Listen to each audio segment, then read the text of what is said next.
கொடுக்க போறீங்க? ஒரு சமுதாயத்துல சுப்ரீம் கோர்ட் நீதிபதியா இருக்கிற நீங்க ஒரு மனிதாபிமானத்தை கத்து தரல அப்படின்னா பொதுமக்களுக்கு யாருங்க இந்த நீதியை கத்து தர? இப்ப வந்து நாய்க்கடி பிரச்சனை பெரிய லெவல்ல போயிட்டு இருக்கு. அது வந்து தெரு நாய்க்கள்னால அளவுக்கு அதிகமா மக்களும் குழந்தைகள் பாதிக்கப்படுறாங்க அப்படிங்கிறது எல்லாருக்குமே தெரிஞ்ச ஒரு விஷயம். அப்படி இருக்கக்கூடிய அந்த தெருநாய்களை பிடிக்க சொல்லி, அதாவது குறிப்பிட்ட டைமுக்குள்ள பிடிக்கணும்னு சொல்லி ஜட்ஜை ஆகத்தவங்க மிகப்பெரிய லெவலில் ஒரு தீர்ப்பு வழங்கியிருக்காங்க. கண்டிப்பா வரவேற்கத்தக்க தீர்ப்பு. அந்த தீர்ப்புக்கு இந்த லேடி இருக்காங்கல்ல, அவங்க சொல்லக்கூடிய விஷயத்த பாருங்க. அதாவது அவருக்கு மனிதாபம் இல்லாத தீர்ப்பு, அதாவது மனிதாபிமானம் இல்லாத ஒரு தீர்ப்பு அவர் வழங்கிட்டாரு அப்படிங்கிற மாதிரி அந்த தீர்ப்பு சொன்ன ஒரு ஜட்ஜுக்கு இவங்க வந்து தீர்ப்பு சொல்றாங்க. அவர்கிட்ட சரியில்லாத ஒரு தீர்ப்பு வழங்கிட்டாருங்கிற மாதிரி. இது வந்து கோர்ட்டினுடைய தீர்ப்பை அவமதிக்கிற விஷயம். இது இப்படியாப்பட்ட விஷயத்த செய்யக்கூடிய மக்களும் இருக்கதான் செய்யறாங்க. அப்படி ஒவ்வொருத்தவங்க சொல்றாங்க, நீ வந்து நாயை வளர்த்த பார்த்தது, நான் ஏன் வளர்க்கணும், எனக்கு தேவையில்லை அப்படிங்கிறதுனால நம்ம நாய் வளர்க்குற.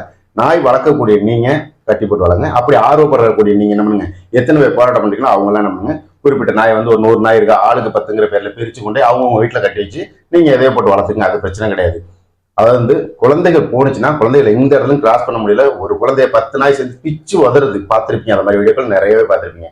அது இல்லாம பைக் ஆக்சிடென்ட்ல 50% பைக் ஆக்சிடென்ட் எப்படி நடக்குதுன்னு பாத்தீங்கன்னா, இதை மாதிரியான வாகனத்துல வரக்கூடிய வந்து குறுக்க நாய் வருவதனால மட்டுமே இதை மாதிரியான ஆக்சிடென்ட்ஸ் நடக்குது.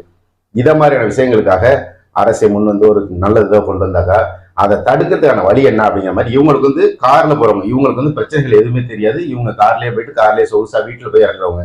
ஆனா ஒவ்வொரு நாளும் பள்ளி செல்லக்கூடிய குழந்தைகளும், பைக்ல பிள்ளைங்க அழைச்சிட்டு போகக்கூடிய பெரியவங்களும் விழுந்து செதறத பார்த்திருந்தா அவங்களுக்கு புரியும். அவங்க வீட்டுல உள்ள யாராச்சும் இந்த மாதிரி பாதிக்கப்பட்டிருந்தாங்கன்னா கண்டிப்பா அவங்களுக்கு புரியும். அப்படி பாதிக்காதனால அடுத்தவனோட நிலையை உணராம அவங்க இவ்வளவு அலட்சியமா இப்படி ஒரு தீர்ப்பு கொடுத்துட்டாங்கன்னு சொல்றாங்க. இதுக்கு நிறைய பேர் பேசிக்கிட்டு இருக்காங்க. இது எல்லா வீடியோவையும் நம்மளால போடக்கூடாது அப்படிங்கிறத நம்ம பண்றோம்.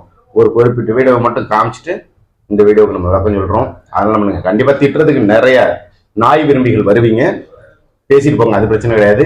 நீங்க திட்டினாலும் சரி, என்னோட குழந்தைகள் பார்த்தா மற்ற குழந்தைகளையும் நான் பார்க்குறேன். அதனால கண்டிப்பா நம்ம அந்த குழந்தைகளுக்காக குரல் கொடுக்குறது நான் நிற்பேன் அப்படிங்கிற சொல்லி இந்த வீடியோ நிறைய